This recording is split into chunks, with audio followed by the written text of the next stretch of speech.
ہمارے عقیدے کے مطابق ہر کام اللہ تعالیٰ کی شریعت کے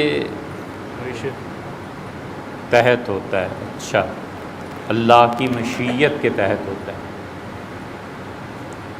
مشیت میں عین کہاں سے آ گیا؟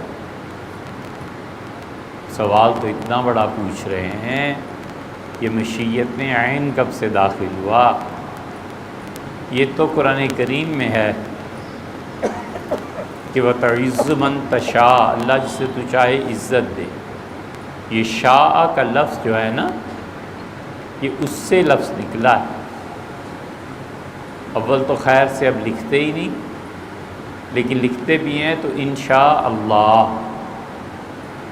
یہ پرانے زمانے میں بزرگ لکھا کرتے تھے، اب نئی نسل تو لکھتی نہیں، اور اس کو بھی غلط لکھتے تھے.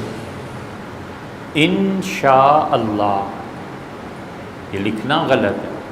الف نون اور شین کو ملانا چاہیے. الف الگ لکھتے تھے، نشا الگ لکھتے تھے، انشاء اللہ اس طرح بنتا تھا. تو اس سے بھائی یہ اردو کی تحریر میں غلطیاں کیوں کرتے ہو؟ مشیت یہ اس شاء سے نکلا ہے. یہب لمن یشاء ذکورا، اللہ جسے چاہے بیٹے دیتا ہے. یہ یشاء کا لفظ جو ہے نا، یہ سب اصل میں ایک اسی سے اللہ کی مشیت کے ہوتا ہے. بالکل ٹھیک. اس کی روشنی میں اگر کسی شخص پر جادو ہو جائے اور اس کی وجہ سے تکلیف اٹھا رہا ہو تو اس میں کیا حکمت ہے؟ وہ چاہتے ہیں کہ تکلیف اٹھائے. اللہ تعالیٰ نے ارادہ فرمایا ہے کہ اسے تکلیف میں رکھیں. اسی کیا حکمت ہے؟ اب یہ تو وہی جانتے ہوں گے. ملاقات کہیں ہو تو پوچھیے گا. سیدھی سادی سی بات ہے کہ اللہ کا چاہنا یہی ہے. اللہ کی مشیت اور اللہ کی رضا میں فرق ہے. چاہنا الگ چیز ہے اور راضی ہونا الگ چیز ہے. اللہ نہیں چاہتا یہ کہ لوگ گناہ کے کام کریں، لیکن ایک آدمی چوری کرتا ہے تو آپ کہیں اللہ کی مشیت سے چوری کرتا ہے، ٹھیک ہے، لیکن اللہ اس پہ راضی ہے، یہ بات نہیں ہے. خدا کی مشیت کو ساکت کر دینے کا مطلب بڑا گہرا ہے، اور بہتر ہوگا کہ خیر اور شر کے فلسفے پہ جو چند ایک بیانات ریکارڈ کرائے ہیں انہیں آپ سنیں، تو اس میں ایک جگہ یہ بحث ہے کہ اللہ تعالیٰ کا چاہنا کیا ہے. تو اب آپ نے جو فرمایا ہے کہ اس کی حکمت تو عین ممکن ہے. ہم نہیں کہتے کہ اس کی حکمت یہی ہے، بھئی وہ اپنے کام خود ہی جانتا ہے. کہ قیامت میں ہمارے ذمے پڑا ہوا ہو کہ ہم تو یہ ہمارا تو یہ مقصد نہیں تھا، تم کہاں سے ہمارے نمائندے بن گئے تھے. صحیح ہے نا؟ تو اس سے اللہ کا چاہنا عین ممکن ہے کہ جس پہ جادو ہو گیا ہے اور تکلیف اٹھا رہا ہے اس کے گناہ معاف کرنے. عین ممکن ہے کہ اس کا امتحان لینا ہو کہ یہ ہمارے ساتھ کتنا مرتبط رہتا ہے، کتنا ہمارے ساتھ تعلق کو قائم رکھتا ہے. عین ممکن ہے کہ دعا ہی کرانی ہو، کہ دعا مانگتے رہو. ابھی تو ہم فی الحال ہٹا نہیں رہے، تمہیں تکلیف میں ہی دیکھنا چاہتے ہیں، تو دعا مانگتے رہو بس، ٹھیک ہے، اس سے تمہارا مرتبہ بڑھے گا. اور اگر آخرت پہ یقین ہو تو عین ممکن ہے کہ قیامت میں انہوں نے فیصلہ فرما دیا ہو کہ اس آدمی کو بہت بلند مقام اور درجہ دیں گے. جتنی بھی تکالیف اور مصائب آتے ہیں نا، اللہ تعالیٰ نے حضرت ایوب علیہ السلام کے متعلق کیا فرمایا ہے؟ اللہ نے فرمایا انا وجدناہ صابرا. اس بندے پہ جو تکلیف آئی تھی، اور جب ان کی اہلیہ نے آ کر یہ کہا، شیطان کوئی جن انہیں مل گیا، اس نے کہا کہ ایوب علیہ السلام اگر شرک کریں تو میں بتاتا ہوں نسخہ، وہ ٹھیک ہو جائیں گے. اہلیہ ان کی بہت ظاہر ہے پریشان، کئی برس گزر گئے، تو اس نے ہاں کر لی کہ میں یہ کام کر دوں گی. اور وہ کام اللہ کے ساتھ شرک پہ مبنی تھا. نبی اپنے گھر میں گوارا کر سکتے علیہ الصلوۃ والتسلیم.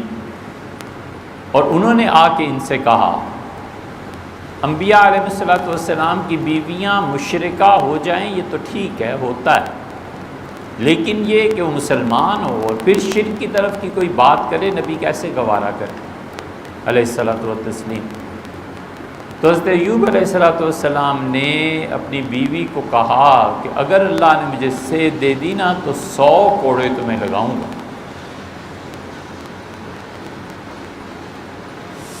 اور پھر انہوں نے اللہ سے دعا مانگی اور ان کا رب انی مسنی یضر، اللہ مجھے بہت تکلیف آ گئی۔ کیا حسن ادب ہے مانگنے میں بھی۔ وانت ارحم الراحمین، اور اللہ جتنے بھی دنیا میں مہربانی کرتے ہیں نا کہ کوئی کسی پہ، سب سے بڑا مہربان تو ہے۔ اللہ نے فرمایا نعم اللہ، بڑا ہی اچھا بندہ تھا ہمارا، انہ اواب، بار بار مجھ سے مانگتا تھا۔ خدا کا کہنا کہ یہ میرا بندہ بڑا زبردست بندہ تھا، یہ تھوڑا سا جملہ ہے۔ ارکض برجلک، ہم نے کہا پاؤں مار زمین پہ، چشمہ پھوٹا، ہم نے کہا اس پہ نہاؤ اور یہ پانی پیو آپ ٹھیک ہو جائیں گے، ٹھیک ہو گئے۔ اللہ نے فرمایا، ہم نے کہا اچھا وہ جو تم نے قسم کھائی تھی نا، ایک شاخ لے لو جس کی برانچز آگے چھوٹی شاخیں 100 نکلی ہوئی ہوں، اور اس کو اپنی بیوی کو ایک مرتبہ چھوا دو ایسے، بس تو تمہاری قسم بھی پوری ہو گئی۔ اللہ تعالیٰ نے فرمایا اچھا اولاد تمہاری اس عرصے میں انتقال کر گئی تھی، غربت آ گئی تھی، جتنا کچھ تھا اس سے دگنا دے دیتے ہیں۔ تو مصائب اور تکالیف اس کے بغیر کی زندگی نا اگر حاصل کرنی ہو تو اس کا آسان طریقہ یہ ہے کہ مر جائے۔ جب بخشش ہو جائے گی تو پھر آگے جنت کی زندگی ہوگی، وہیں مصائب اور تکالیف نہیں ہوں گی۔ بغیر مصیبت کی زندگی صرف ایک ہے اور جنت کی۔ اگر کوئی شخص چاہتا ہے کہ یہاں بغیر مصیبت کی زندگی گزارے، اسے اس خیالی جنت سے نکل آنا چاہیے، جلدی نکل، جتنا جلدی نکلے اتنا ہی بہتر ہے۔ اسے سمجھنا چاہیے کہ یہاں جو تکلیف نہیں پہنچی نا، اللہ کا شکر، یہ زندگی تکالیف ہی کے ساتھ ہے، مصائب کے ساتھ، پریشانیوں کے ساتھ، اور یہ زندگی تکالیف، مصائب اور پریشانیاں خالصتاً نہیں، اس سے بھی بڑھ کے امتحان کے ساتھ۔ یہ ہے بات، بس اتنا سمجھ لینا چاہیے کہ جب تک زندہ ہوں امتحان ہوتے رہیں گے، امتحان ہی نہیں ہے نا۔ اللہ نے فرمایا وَجَعَلْنَا بَعْضُكُمْ لِبَعْضٍ فِتْنَةً، اور لوگوں ہم نے تمہیں ایک دوسرے کے لیے آزمائش بنایا، امتحان۔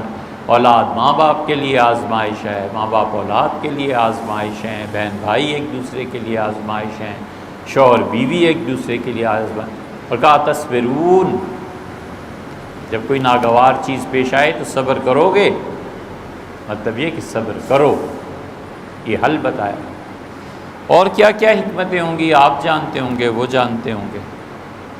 اور جادو کرنے والے کا کیا معاملہ ہوگا؟ کبیرہ گناہ کرنے والوں کا جو معاملہ ہوگا وہی جادو کرنے والے کا بھی معاملہ ہوگا۔ کبیرہ گناہ ہے،